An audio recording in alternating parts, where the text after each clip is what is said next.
Check 1 2.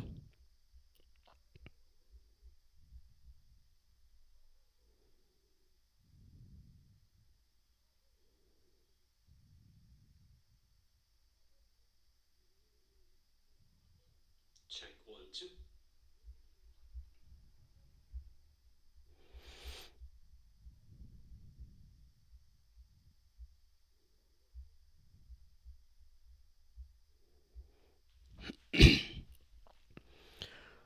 Hello, everyone. Good evening to everyone who is joining me live to have a conversation, rather a monologue on what I think and what is going on in the state of Nagaland, as well as with the Nagas adjacent to the state of Nagaland, like Nagas from Manipur, Nagas from Assam, Nagas from Arunachal Pradesh, Nagas from Myanmar.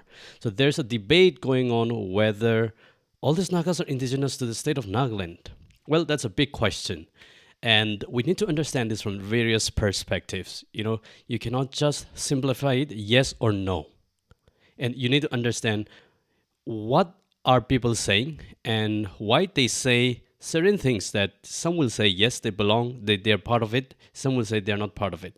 But I'm going to I'll try to break down the nitty gritties of it, and we can see like what it means for people say that they're not part of Nagaland, they're not indigenous to the state of Nagaland. Well, there can be various interpretations. So I'm trying to bring certain things that will objectively look at what is being discussed and look at the nitty gritties of who are the Nagas and what does it mean to be indigenous of one place. So I think this is quite important because without understanding this, things can be very confusing, and we can have endless debates and never coming to a point, never coming to a conclusion. So I think it's very, very important tonight to have this discussion.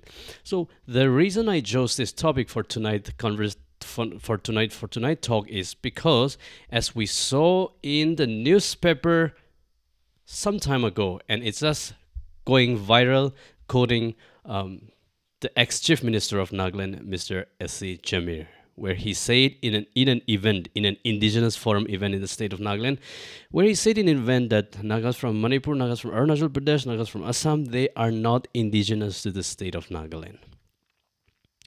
So I can see that that has caused some sort of a political discourse, some sort of a discourse among the Nagas. And that is also used by the Kuki tribes or the Kukis to kind of provoke the Nagas from the Manipur side or Nagas from the Assam's Arunachal side. Wanting to make a point that, hey, your Naga people, your Naga brethren from Nagaland is saying this. So what is your claim? What is your demand? Why are you saying this? You guys are different and you are not welcomed. So that's the kind of message that's, being given out by some Kukis and Meitei people, as they don't like the idea of the idea of the Nagas, because that will also infringe some of their lands. That will also go against some of their political vision when it comes to the idea of Kuki land. So it's a very, very complex issue. But I think we can just take a look one by one what it means to understand this, right? So I think context already set.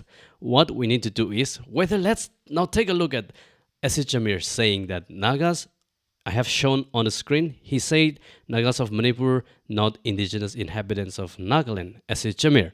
So that was not a quotation that he made. I mean, that was part of the quote that he made, one of the statements that he made, but that was not complete. But the heading was just targeted on or to the state, to the people, the Nagas of Manipur. In fact, if you read the whole story, he said the Nagas of Manipur, the Nagas of Arunachal Pradesh, the Nagas of Assam, they are not indigenous to the state of Nagaland. Well, now here comes my point of view. That is a fact. And Nagas of Manipur are not indigenous to the state of Nagaland. And Nagas of Nagaland are not indigenous to the state of Manipur either. And Nagas of Nagaland are not indigenous to the state of Arunachal Pradesh either. So what does it mean? You can't. One thing about indigenous status is that you cannot claim indigenous status from any place. You cannot ask for indigenous status. Indigenous status is like, if you ask for it, that means you're not indigenous. So the point is, no Naga from any other states, like state from Manipur, state from Arunachal Pradesh, Nagas from Myanmar, Nagas from Assam, no tribe has ever asked to be, recognized, or no tribe, no Naga tribe from any other states has ever claimed that they're indigenous tribe in the state of Nagaland, because indigeneity is defined by history. Indigeneity is not a made-up story. Indigeneity cannot be just made up. Just because you have migrated to that place, you cannot become an indigenous people of that place, of that state. The point is this: according to the United Nations, they normally accept the term known as, which is when it comes to the defining the indigeneity of the people, there are some criteria. So one very, very powerful criteria they accepted based on the report of Martinez Gobo. There's a report made by Martinez Gobo. Okay, according to this Gobo's report, indigenous peoples are those, especially who have historical continuity with societies that existed before colonization or the formation of a modern state. Now, there's no point. Let's close this chapter forever. No one can claim indigeneity like that. No one can ask and request for indigeneity, because Naga society is such that everyone is indigenous to their own land. And one thing that we need to understand is Nagas, no tribal community, no tribe owns a tribal land, right? There's no such thing as communal land, a community land owned by the tribe as a whole. Because every land that every Naga owns is either owned individually or is owned collectively by the village. So villages are the sources for the Nagas. Without villages, for Nagas, there's no story. So likewise, every person, every Naga is indigenous to their own villages. So we need to understand this. Therefore, the Nagas from Manipur should never claim and has never claimed that they're part of Nagaland. They are indigenous to Nagaland. And let's make no mistake on this, okay? And the Nagas of Nagaland have never claimed that they're part of and they're indigenous to the state of Manipur. No one has ever claimed. Every Naga tribe, every Naga village has their own land. And that's the beautiful thing about the Nagas. That's why no one claims indigenous status of their own in other place, in other village where I don't belong. I belong to my village, and my village is what defines me, as a person, because that's where I belong. Wherever I stay, it's a land that I purchase. It's a building that I build. It's a building that is a place that I rented. Other than that, I do not indigenously own anything other than where I come from. I think we should be very, very clear about this. So I want to close this chapter forever that no Naga tribe has ever claimed indigenous status in any other state. Because likewise, the people of Mokokchung cannot claim the indigenous status of Kohima. Suppose Kohima people want to take a census on indigenous people, the citizens of Kohima, to collect the census for indigenous people who are indigenous to Kohima. So people from Mokokchung cannot claim either. So claiming of indigenous, no one claims about it, and we should not talk about it also, that this person, Mr. XYZ, is not indigenous, because no one claims it. So there's no point talking about it. So let's be very, very objective in understanding this matter. But how about the RIIN, which is the Register of Indigenous Inhabitants of Nagaland, which was set up by the government of Nagaland? So it is something like a census where the Nagaland government took the initiative to collect to count the census of the indigenous people who are being recognized in the state of Nagaland. So of course some of the 16 Naga tribes will be recognized for sure, because they are indigenous to this state of Nagaland. So what is RIIN? The Register of Indigenous Inhabitants of Nagaland is all about registering the indigenous, identifying and registering those people so that there will be no confusion. But one problem that I have with RIIN is, in order to identify the indigeneity of the person to that land, you cannot use December 1, 1963 as the cutoff date because that is too recent in our memory. It's just like some 50, 60 years ago, right? So 50, 60 years ago, settling in a land, you cannot become indigenous of that unless you are the first settler of that land. But many people are not. So there were already settlers in the state of Nagaland before 1963. So my problem, and ethnographically speaking, with identifying the indigenous people of Nagaland and keeping 1963 December 1st as the cutoff date is quite problematic. Because if you go by that, there will be some Maos, there will be some Rongmeis, there will be some Bomais, there will be other Naga tribes and non-Naga tribes who are not indigenous to the state of Nagaland. But then what is the solution?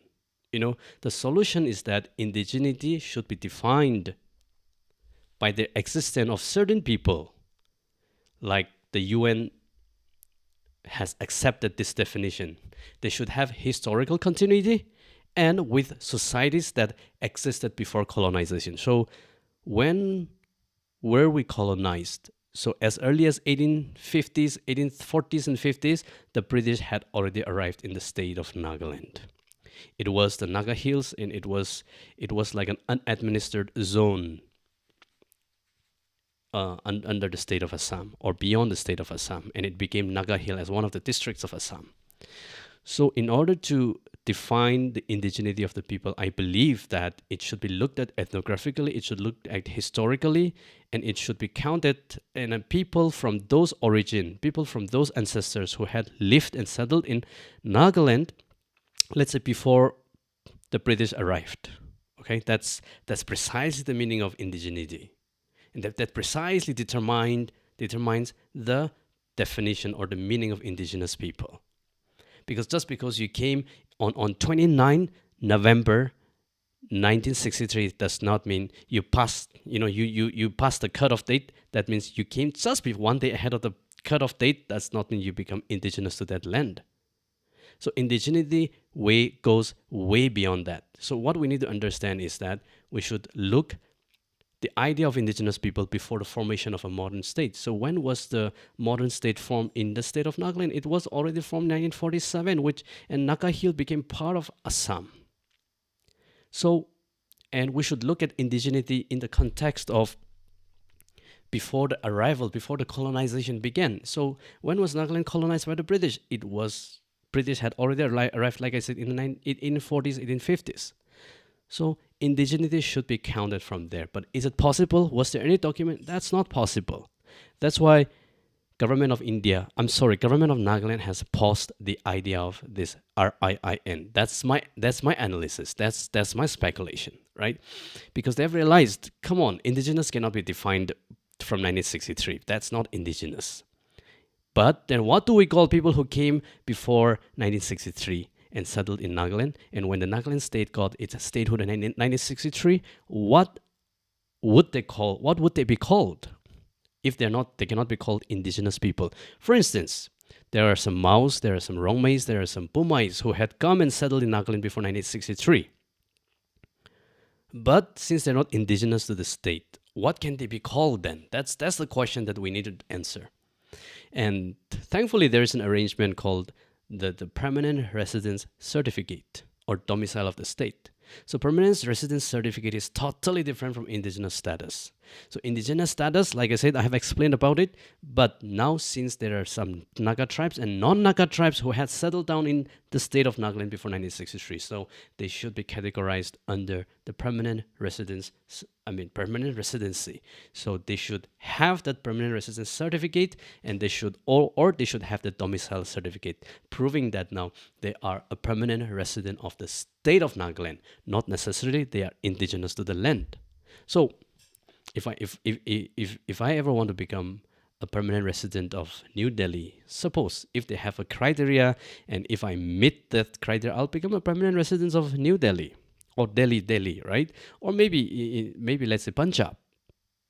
If I meet the criteria, but I will never be indigenous citizen or indigenous people from that state because I don't belong there. My ancestors, my roots belong somewhere. So I think it's very important to understand all this matter from that perspective very, very clearly. And one thing very, very important in this context is also that when you try to study the usage of this indigenous certificate as well as the permanent residence certificate, we should know that these are done, this kind of data collection and this kind of census collection is done for purposes like for employment opportunities in the state of Nagaland, for instance, or in terms of giving benefits to the people, to the domicile citizens of the state. So in India, we have just one citizenship, but you can be a resident of or domicile of one state or the other, right? So this kind of categorization of indigenous people or as well as permanent residents of a state are meant to give benefits by the state of by the respective state to their citizens. So in order to do that, now Nagaland's government is facing some sort of a roadblock here, and they get stuck already. Because let me just try to explain this as the best I can. If Nagaland government has to go, when it comes to recruitment and when it comes to employment opportunity and all other benefits, if government of Nagaland has to go on the basis of the indigenous status of the people, then tribes, non-Naga tribes like the Kukis and the Garos, the Makirs, might be left out, might be excluded because they may not necessarily be an indigenous people of Nagaland. But yes, they have some people who are settled in Nagaland, the Garos, the Garos, the Kukis, and all these Makirs, they had settled in Nagaland before 1963. But does that make them indigenous people? It doesn't make them indigenous people. Yes, but then who are they? What are they? They are the domicile or permanent residents of Nagaland. Now, government of Nagaland has to decide whether any job of government employment opportunity has to be on the basis of indigenous status or PRC, permanent residence certificate. If Nagaland government chooses indigenous status, then they may not necessarily get the opportunity in the government, in the state. So they will be excluded. That's one point. Then if Nagaland government decides to go according to, let's say, on the basis of the permanent residency, then what would happen? Yes, if they go according to the permanent residence certificate or domicile of the state, then definitely the Garos who were settled before 1963 and the Makirs who were settled before 1963, as well as the Kukis who were settled before 1963, will be eligible for that, right?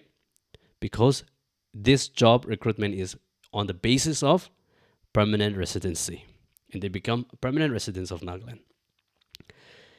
Also, in the meantime, when you apply permanent residence as the eligibility criteria to apply for a job in the state of Nagaland in the government employment opportunity, then there are Maos, there are Rongmeis, and there are Pumais who are also permanent residents of Nagaland. That means, in other words, who had settled down in the Nagaland state before 1963. So they have the PRC, permanent residence certificate. So that means all of them will be included again. So government of Nagaland is now at a crossroad whether they should choose indigenous certificate or they should choose permanent residence certificate. In choosing either of them, there will be problem. That's my speculation, right? That's my analysis. That's exactly why the government of Nagaland has paused even the exercise of RIIN. It may not necessarily be, because people in the media generally assume that RIIN, from now I will call it RIN, okay? This RIN will affect the people or the Nagas from Manipur. That's the assumption, that's the general speculation. That's why government of Nagaland has has stopped doing the ring exercise. I don't believe in that. I don't think the Nagaland government ever thinks for the benefits of the Nagas of Manipur because they have their own government in their own state.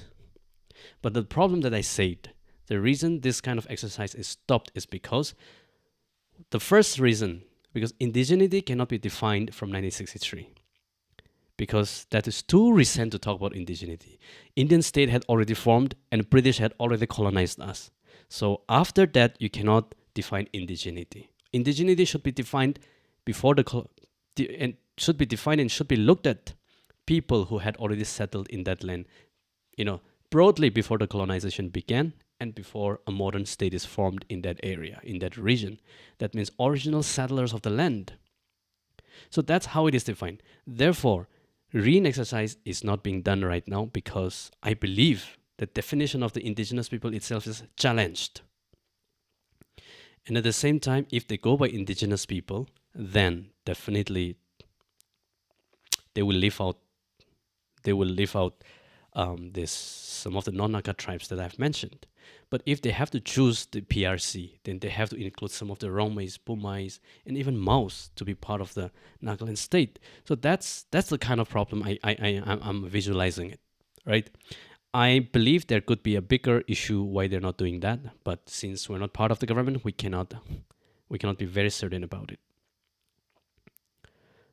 So the point is, now what Mr. Aziz Jamir said is, that's a fact. But let's look at from what lens he's looking at. He's looking at the lens from the Indian lens as one of the states in the Union of India. Nagaland as one of the states in the Union of India. So Nagaland is being looked at as one of the states in the Union of India. That's how Aziz Jamir is looking at it. And because he was part of the creation of the Nagaland state.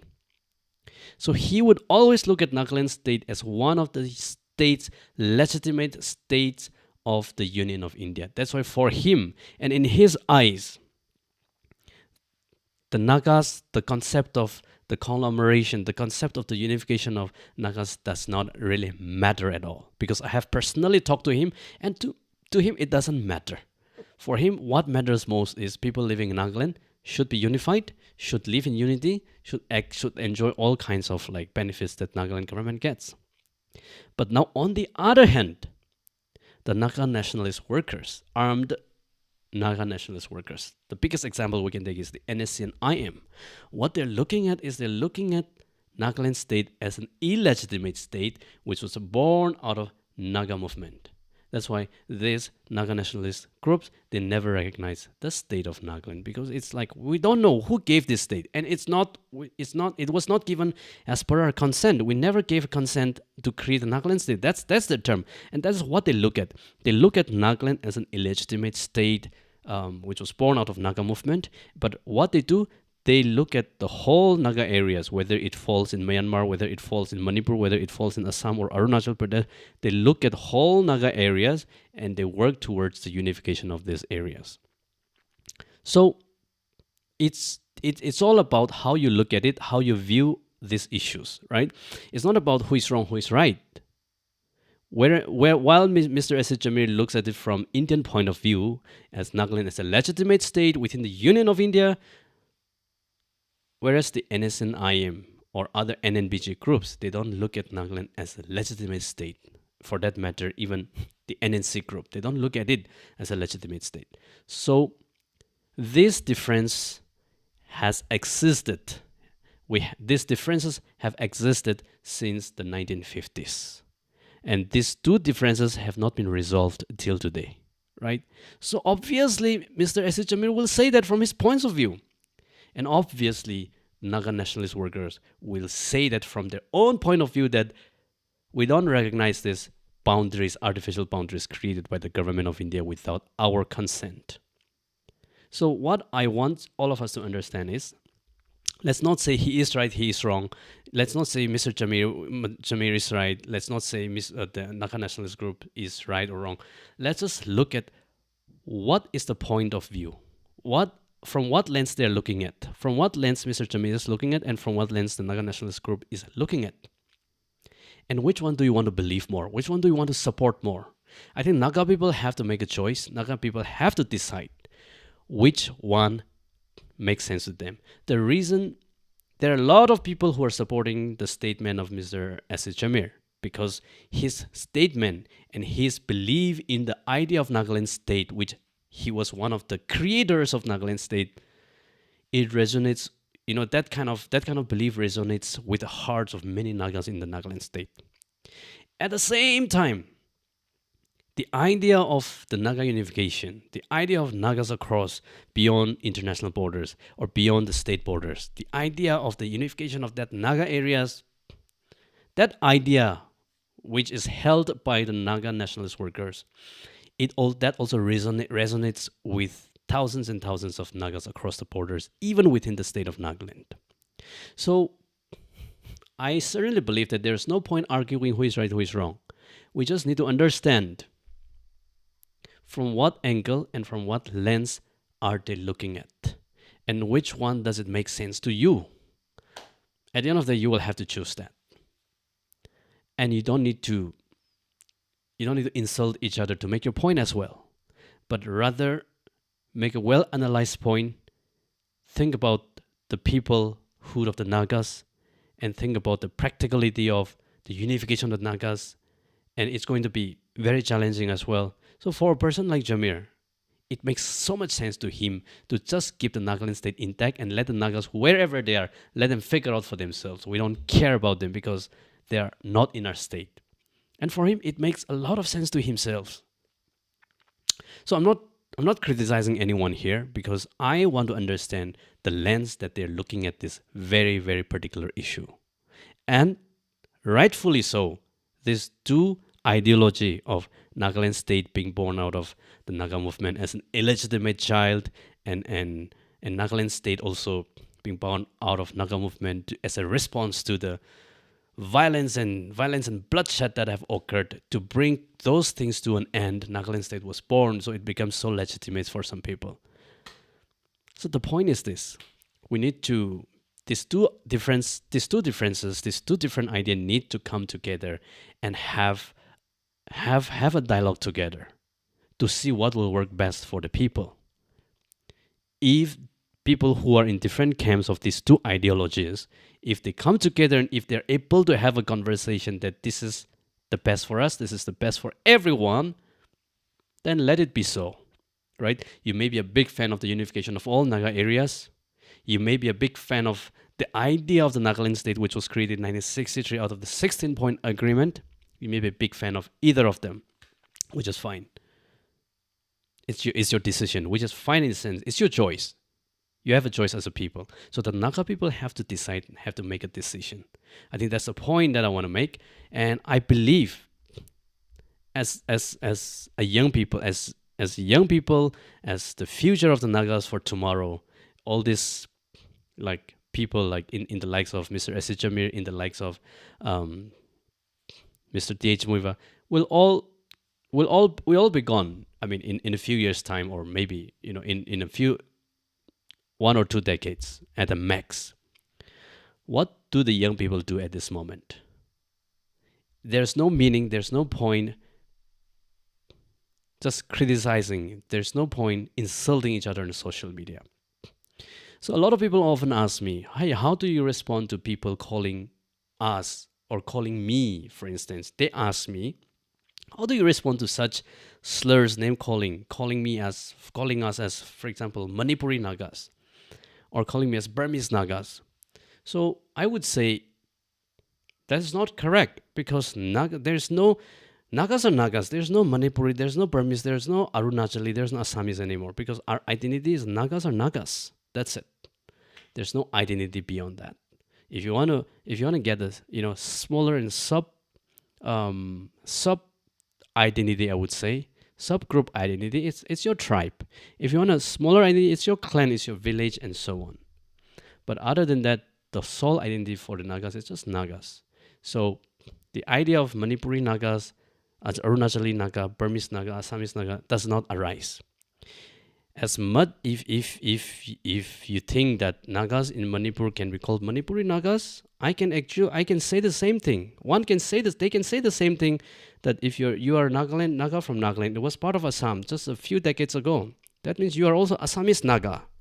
And how derogatory that term will be?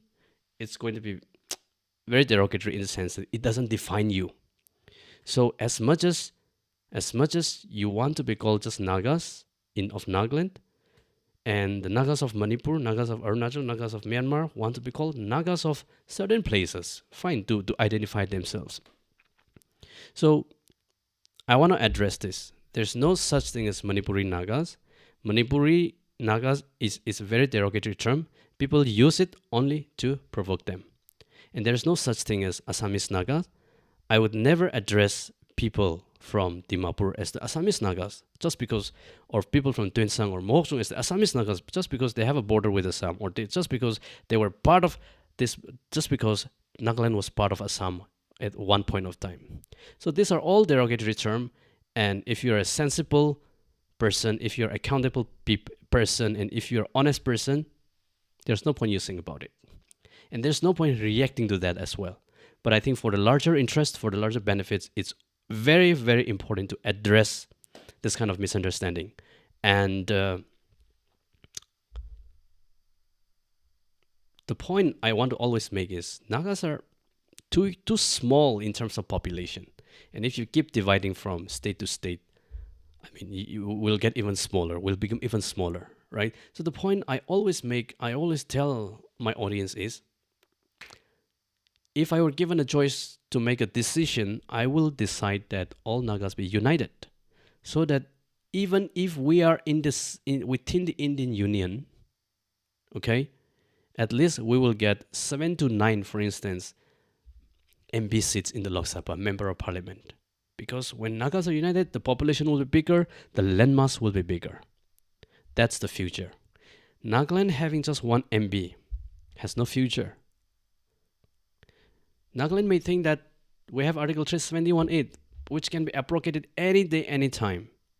But if Nagas are united and if Nagas come together and form one entity within the Indian Union, for instance, the Nagas will still enjoy at least the larger chunk of the larger shares of benefits, and we will be able to send more member of parliaments in the Lok Sabha. That means the government of India will pay attention to our voices. For now, Nagas in Manipur has just one MP. In some term, they don't have it because if cookies get elected, the member of parliament representing them will be cookies. But currently, Nagas have just one MP in Manipur. Nagas have just one MP in Nagaland, in the Lok Sabha.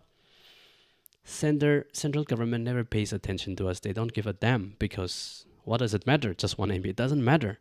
Only if Nagas are united as one people, maybe we'll be able to manage to get 7 to 9 seats when the delimitation comes. And that means at least we'll have a good number of people as Nagas representing the people.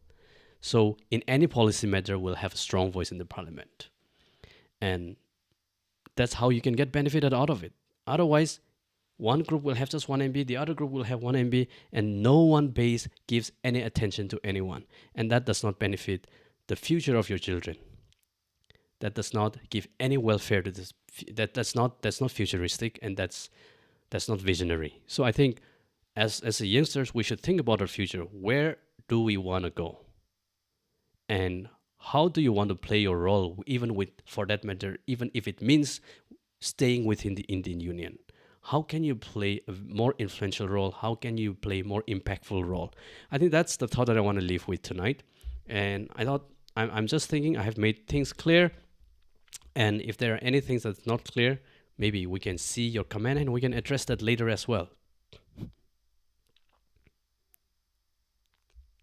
And now, even the narrative saying that Nagas from Manipur should not interfere in the affairs of Nagaland, I think other than Naga nationalist groups, no one interferes. That's what I understand.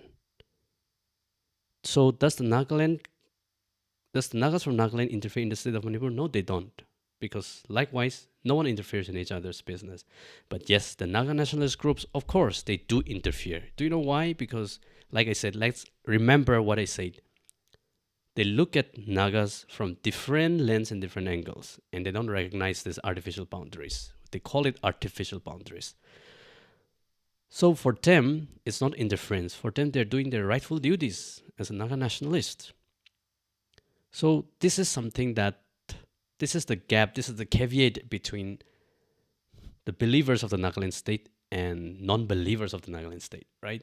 Because the believers say, this is our state, don't interfere, don't come to us, mind your own business, we'll handle what we have. We'll handle all kinds of problems that we have. But the other group, the Naga nationalist group, will say, it doesn't work like that. This Nagaland state was created without consent, without consent of the Nagas, so we don't accept it. So that's why we will manage, we will run our government, parallel government in all Naga areas. So it's a matter of the differences of ideology. It's not a matter of who is right, who is wrong. It's a matter of the differences of ideology. And obviously you have the freedom to lean on to whichever ideology you prefer, right? Everyone has their preference, and there's nothing wrong in that. And there's nothing wrong expressing that as well. But the point that I want to make is, look at it from what kind of lens they're looking at, from which lens they're looking at this Naga political problem. Even the indigenous identity of the Nagaland state, of the Nagaland people, from what angle are they looking at? So I've narrowly, I have briefly defined on who are the indigenous people and what it means to be an indigenous, and who are the PRC, permanent residents of Nagaland. And if government of Nagaland decides to favor the PRC for employment opportunities, then even it will include Maus, Rongmais, Pumais, and all, because there are some of them who are in Nagaland as a permanent residents because they had settled in Nagaland before 1963. So that's the concluding point. If Nagaland government chooses to look at indigenous status, then Kukis, Makirs, and for that matter, Kajaris and Garos will have problem because Nagaland government says that their indigeneity is questionable. So that's the conclusion for today, and I'm so glad you all joined and part of being part of this live dialogue. And I believe I'm able to clear some of the thoughts, some of the confusions that we have, because we should not be confused with indigeneity with that of permanent residence.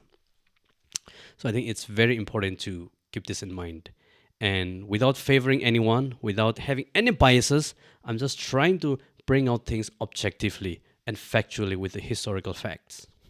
When it comes to looking at the identity of the Nagas, right? I have brought out, like, if you can be called Nagas from Arunachali Nagas, then you can be also called Assamese Nagas because Nagaland was part of Assam. So that's something we should be able to think of, like clearing the air, clearing the clouds in our mind, and very objective rather than being so biased about, because history is the basis where we always look back in when it comes to defining ourselves, when it comes to defining our identity. So this is a frank ideas, is a very honest thoughts that I want to express, and with a goal that it should be able to clear some of the confusions and some of the confusions about who is demanding what and who is identifying you as what. It all comes down to how you define yourself. It all comes down to what the person, from what lens the person is looking at this issue. So let's just understand every issue, every angle, every perspective, from what lens they're looking at, and depending on that, let's try to understand them and see how these two differences can be merged and the differences can be narrowed down, so that the whole goal is so that there is more welfare, there's more benefits, there's more peace, there's more development in our region as well. That's the whole goal, and the identity of Naga is preserved. Otherwise, you don't want to become like the Arunachal or Tripura, like where the tribal identity is so mixed up with the larger group of people, and people stop speaking their own language. The way they communicate becomes like so Sanskritized that they started speaking Hindi in every part of their life. So it's a decision that every youngsters should make, every young people should make as well, because we are the future of the Nagas for tomorrow. And I think we need to understand this, and we need to think critically and objectively without biases, because biases are not healthy at all, and having the habits of biases will not help you, will not take you far. Rather, you become you become the source of chaos, you become the source of conflict, and you become the source of maybe controversies. So, with that, I will end. Thanks for tuning in, and I hope it makes sense to you. And I would also like to see how you think about it. Thanks so much.